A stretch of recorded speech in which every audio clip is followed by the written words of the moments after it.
Light, temperature, humidity, and ventilation are all important factors to consider when planning the design of an efficient hydroponic garden. In order to realize the full potential of hydroponics, key environmental conditions must be controlled. This control becomes easy if you design your garden with care. Grow rooms should be clean and sterile. Drapes, fabrics, and anything not needed should be removed from the grow area. Vapor barrier or reflective plastic can be used to line wood and carpeted floors. Most growers prefer to use an enclosed area for the garden. This keeps odors, sound, and light contained and allows for easier control over temperature and humidity.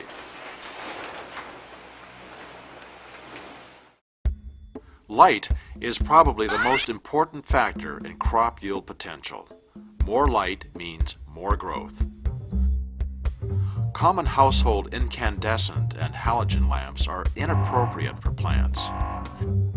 Inexpensive incandescent bulbs marketed as grow lights are also very poor for plants.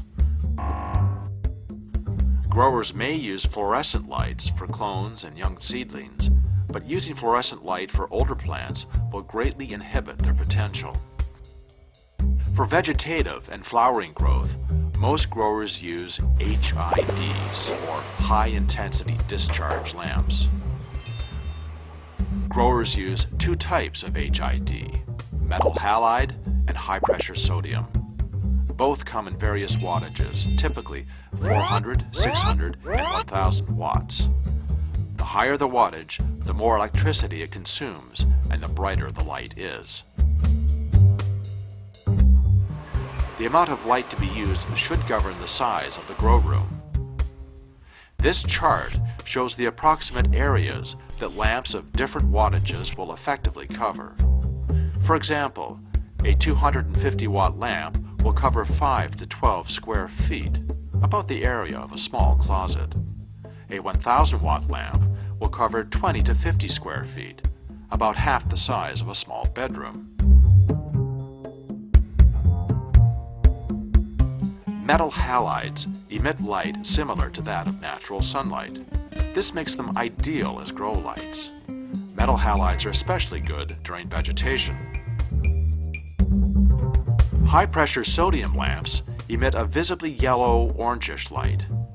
Because this light lags slightly in the bluish end of the color spectrum, plants vegetated exclusively under high-pressure sodiums tend to stretch slightly between branches and appear overly leggy. However, a high-pressure sodium lamp will produce about 30% more light than a metal halide of the same wattage.